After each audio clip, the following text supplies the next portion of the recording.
About sugar, no? Good afternoon dala sa imo. Yes, good afternoon dyan, no? Oo. Mabinigid sa atong mga tagpulamatig, mga stakeholders sa sugar industry. Yes, Sir Win.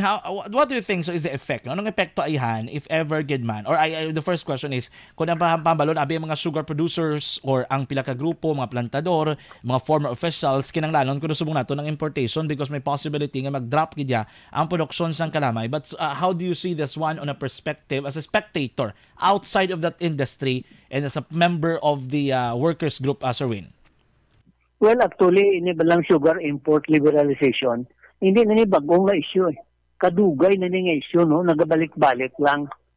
And in some cases, sang una, no? May ara mga plantador o kung mga planters association na nagaupod no? Sa ginatawag na sugar import liberalization. May ara man nagapanguntra, no?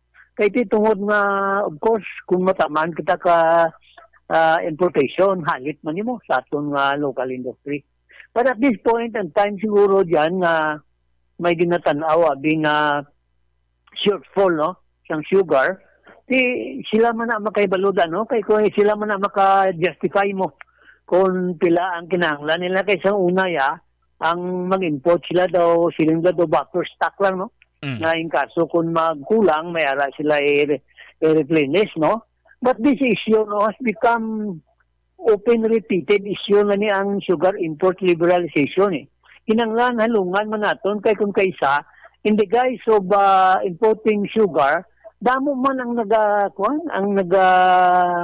what do you call this? Damo man ang nagaginansya pag nagkapangwarta no sining sugar import liberalization. May ara yung mga planters nga nila katuyuan kay tadlong kag gina-assess nila ni Mayo, no? Gina-evaluate nila. But then may ara man niya mga traders, especially sugar traders, na they are taking advantage of the sugar import scheme, no? Because they can manipulate, no, the sugar market if they wanted to. So kung kinanglanon din man nato no mag-import kag justified man lang siya, why not, no?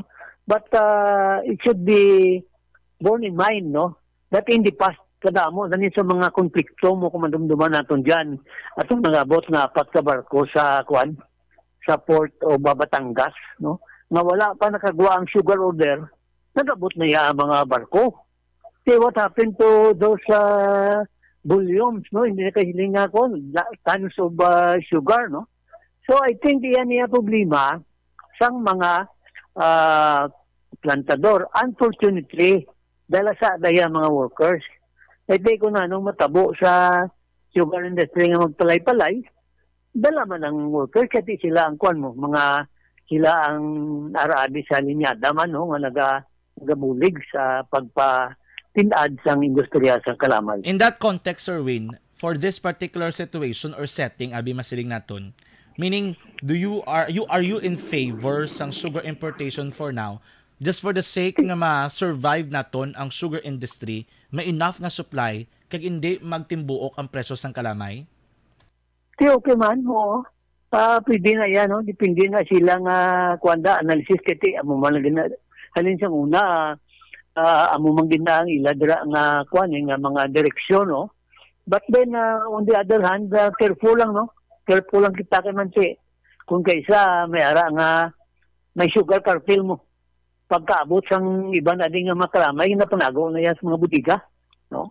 Pagkatapos, pagtiyon na nagkulang kalamay, ano na magpagawa nila, law of supply and demand. But in general, ako ay mansling abi ako sa mga planters group. No? Kaya man ang tinutuyo nila ni Parosang Confed, no? Ang ila sining tinutuyo, ayaw mo ang pag-stabilize no, sang sugar industry and in order also to address, no, the problems of the workers. Kaya man tikabalo man sila na kung magtumbalay ang sugar industry, yan nga economic devastation ang magyan sang aton mga stakeholders diri sa probinsya sang Negros Occidental. So as of now, I think probably, no, there is no need to oppose the importation of sugar because it is needed, no, at this point and time dyan. Oo. Sir Win, sa ilo, ako na lang gamay doon, no, if you have data so far. Kamusta, Sir Win? Dili sa Bacolod, no? Or dili sa Bacolod or particularly, ang employment naton, kamusta man ang palangabuyan, ang may mga complaint pati yapon yapon ginaunat yapon, no, ang paggasanyog sa mga mamumugon, Sir Win. Kamusta? Kaya apektado gid siya tungod sining extreme heat, no? Ang iban tamara na mag-ubra. Kasi kung makakita ka man sa ubra, labi na gid kung exposure sa field, bauti terrible katama, no? So may ginatawag kitang disparity, no? Sa palamugna, no? Basiling lang sila nga nagtaas kuno ang ang aton employment, no? Pero tiyo galing kay gina-include nila ang mga informal sector mo. Pero apektado gid no, ang mga workers. But even then, in spite of this extreme heat index, why may mo ang mamumugon? Kundi kinanglan mag-ubra siya. So ang kinanglan naton tani nasa isa ka pamilya diyan, ang minimum wage earner mga 2 o 3 ka tawo. Kay kung mga isa lang para sa pamilya of 5, why may mahimo? Kulang gid gapo, no? So how to augment the meager income of the workers is a problem. Especially at this point in time. Nati, damo ba niya mga negosyo nga nagpaniramo? Tungod hindi na magwantang init, kaga you have to give supplemental kinanglan may support naman sa workers mo, pero sinabi kung tabang gid ang init, kinanglan tagaan mo na sila sa libre na mineral water. So tagaan mo sila sa ginatawag na mga incentive so that they will be motivated to go on and engage in their work despite the extreme heat that they are encountering in their specific field of endeavor. Labi na gid ang mga mga naga-deliver, no, sa mga riders, no, sa mga pagkaon kag iban pa gid nga basic services. Sir Ni Sancho, sir, thank you so much for your time and input sa gin-share diri sa amon sa Action Radio. Good afternoon, sir. Thank you and good afternoon. Action Report.